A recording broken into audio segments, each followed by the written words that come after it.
Partager sa vulnérabilité est une marque de confiance exclusive. C'est parfois même un acte de courage. C'est aussi l'un des signes les plus précieux d'un lien solide.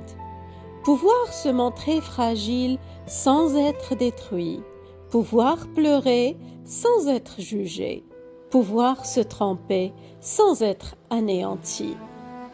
On ose dire ses peurs, ses doutes, ses blessures anciennes, parce qu'on sait que l'autre ne va pas s'en servir contre nous.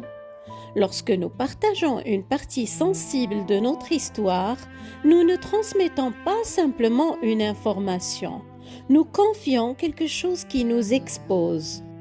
Nous remettons à l'autre un accès privilégié à une partie de nous-mêmes que tout le monde ne voit pas. Et c'est précisément pour cela que la vulnérabilité transforme la relation. Elle crée une forme de proximité qui ne peut exister sans confiance. Mais dans certaines relations, ce geste bascule. La fragilité partagée devient alors une fragilité exploitée. Et cela, on ne le découvre vraiment qu'après coup. Car le véritable enjeu de la vulnérabilité ne se situe pas uniquement dans le fait de se dévoiler.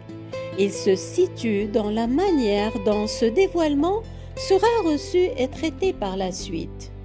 Aujourd'hui, dans les élans du cœur, nous allons explorer ce glissement, ce moment où l'intime cesse d'être un refuge pour devenir un territoire incertain, où ce qui devrait rapprocher finit par éloigner et où ce qui devait libérer commence à enfermer.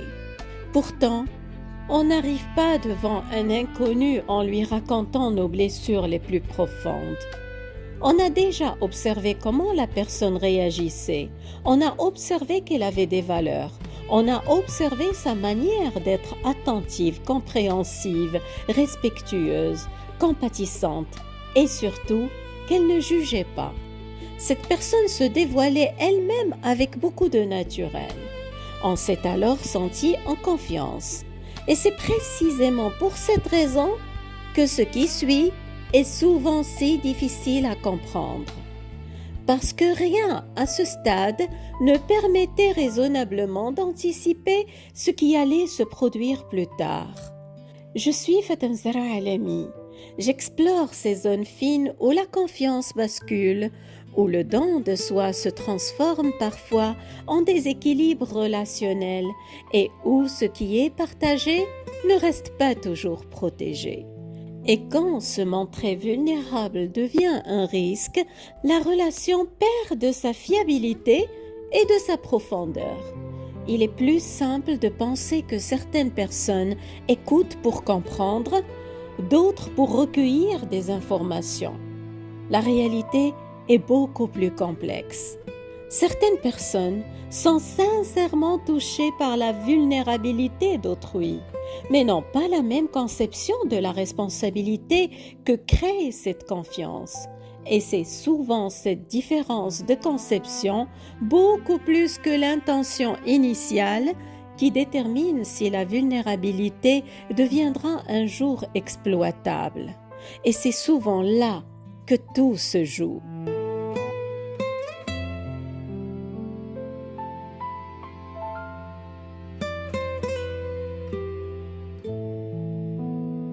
Une personne peut écouter avec un intérêt sincère. Elle peut réellement chercher à comprendre.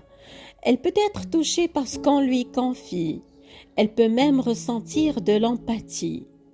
Et pourtant, quelques mois plus tard, utiliser cette même information d'une manière qui va blesser ou mettre l'autre en difficulté. Il ne s'agit pas toujours d'une mauvaise intention. Il s'agit souvent de ce que la personne croit pouvoir faire de ce qui lui a été confié. C'est là que se situe la différence fondamentale. Écouter est une chose et traiter l'information en est une autre. Est-ce que ce qui a été confié reste un espace protégé, ou devient-il une information disponible dans la relation? C'est ici que tout change. Une confidence n'est pas une information ordinaire. Elle suppose une responsabilité relationnelle particulière. Celle de ne pas utiliser ce qui a été confié comme une arme dans un contexte de tension. Certaines personnes intègrent spontanément cette responsabilité. Elles considèrent que le fait que tu me l'aies confié ne me donne pas tous les droits sur cette information. D'autres ne perçoivent pas cette responsabilité. Elles considèrent inconsciemment que, puisque tu me l'as confié, cette information fait désormais partie des informations auxquelles j'ai accès. La vulnérabilité partagée devient pour elles un outil de confrontation au lieu de rester un élément précieux à respecter quel que soit le contexte. Elles peuvent alors la ressortir dans un conflit, s'en servir pour argumenter, influencer une décision, expliquer un comportement, analyser l'autre, l'utiliser pour convaincre, s'appuyer dessus pour défendre leur point de vue, reprocher, culpabiliser. Elle peut même devenir une tentative de pression permettant de déplacer la responsabilité. Ce n'est pas de ma faute, c'est à cause de ta vulnérabilité, c'est à cause de ta blessure d'abandon. Tout ça sans même avoir l'impression de commettre une trahison, parfois sans intention consciente de nuire, mais avec un effet réel. La relation n'est plus sécurisée. Ce qui détermine la sécurité d'une vulnérabilité n'est pas seulement la manière dont elle est reçue au moment où elle est confiée, c'est surtout la manière dont elle est traitée dans la durée. Beaucoup de personnes sont touchées lorsqu'on leur raconte une souffrance. Elles éprouvent de la compassion, elles trouvent les mots justes, elles semblent comprendre. Mais la véritable question est: que deviennent cette compréhension et cette sensibilité lorsque leurs propres besoins, leurs frustrations ou leurs intérêts entrent en jeu? Car l'empathie ne se mesure pas uniquement dans les moments faciles. Elle se mesure aussi dans la capacité à anticiper l'effet de nos actes sur l'autre lorsque nous sommes nous-mêmes contrariés. Une personne peut être simplement émue par une confidence aujourd'hui et pourtant utiliser cette même confidence demain lors d'un désaccord, d'une frustration ou d'une limite qui la dérange. La personne qui réutilise une confidence n'est pas forcément consciente de ce qu'elle fait. Elle peut penser: je ne fais que dire la vérité, je ne fais que lui montrer ce qui se passe, je ne fais que lui expliquer son comportement, je ne fais que me défendre. Une véritable écoute accueille la vulnérabilité comme une responsabilité. Mais certaines personnes finissent par considérer cette vulnérabilité comme une ressource relationnelle disponible. Une ressource qu'on utilise lorsque la relation cesse d'aller dans le sens souhaité. Au moment où une vulnérabilité est partagée, il est impossible de savoir avec certitude comment elle sera traitée plus tard. On peut observer l'écoute, la bienveillance, la présence, l'absence de jugement, mais on ne découvre réellement le statut donné à cette vulnérabilité que lorsque la relation est mise à l'épreuve. C'est à ce moment-là que se révèle la structure réelle du lien. La qualité d'une écoute ne se révèle pas seulement au moment où l'on se confie. Elle se révèle aussi dans ce que l'on s'autorise ou non à faire avec cette vulnérabilité par la suite. Car la véritable empathie ne s'arrête pas au moment où l'autre parle. Elle continue après.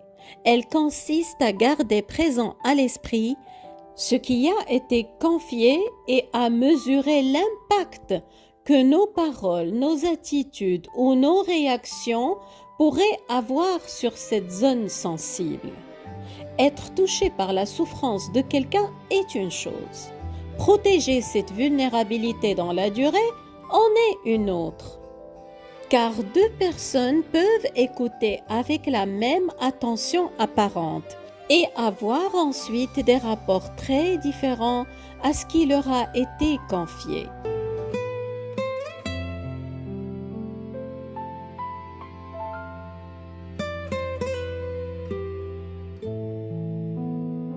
Lorsque quelqu'un nous confie une blessure, une peur ou une fragilité, nous n'accueillons pas tous cette information de la même façon. Et cette différence n'est pas toujours visible au moment de la confidence. Sur le moment, beaucoup de personnes paraissent compréhensives, beaucoup savent écouter, beaucoup savent trouver les mots justes.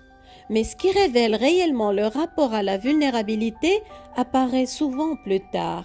Certains accueillent une vulnérabilité comme une responsabilité. Pour eux, savoir quelque chose de sensible sur l'autre crée un devoir supplémentaire de prudence. Ils comprennent intuitivement que cette information leur a été confiée parce qu'elle était précieuse. Ils ne s'autorisent pas à l'utiliser. Ils ressentent le devoir de la protéger même lors des désaccords, même lorsque la relation traverse des tensions, même lorsqu'ils sont blessés. La vulnérabilité reste un espace protégé. D'autres accueillent une vulnérabilité comme une information. Ils ne cherchent pas forcément à faire du mal, mais ils considèrent ce qui leur a été confié comme une donnée parmi d'autres. Ils peuvent la ressortir dans une discussion, l'utiliser pour argumenter, s'appuyer dessus pour expliquer un comportement, sans toujours mesurer l'impact que cela produit. Pour eux, l'information circule. Pour l'autre, elle avait été confiée sous protection. D'autres accueillent une vulnérabilité comme un outil de compréhension. Ils utilisent ce qu'ils ont appris pour mieux s'adapter à l'autre, pour éviter certaines maladresses, pour comprendre certaines réactions, pour ajuster leur comportement. La vulnérabilité devient alors un moyen d'améliorer la qualité du lien. D'autres accueillent une vulnérabilité comme un levier de pouvoir. C'est souvent la forme la plus douloureuse, parce que la fragilité confiée devient une zone sensible que l'autre sait désormais pouvoir atteindre. Elle peut être utilisée pour culpabiliser, pour déstabiliser, pour faire pression, pour obtenir quelque chose, ou simplement pour reprendre l'avantage lors d'un conflit. À partir de là, la confiance est profondément atteinte. Ce que l'on ne peut pas savoir immédiatement, c'est peut-être l'une des réalités les plus inconfortables des relations humaines. Au moment où nous nous confions, nous ne pouvons pas savoir avec certitude comment l'autre traitera cette vulnérabilité dans le futur. Nous pouvons observer son écoute, sa bienveillance, sa sensibilité, son absence de jugement. Mais nous ne découvrons véritablement son rapport à notre vulnérabilité que lorsque la relation traverse une frustration, une limite ou une période de tension. C'est souvent à ce moment-là que l'on découvre si ce qui a été confié était réellement en sécurité ou non.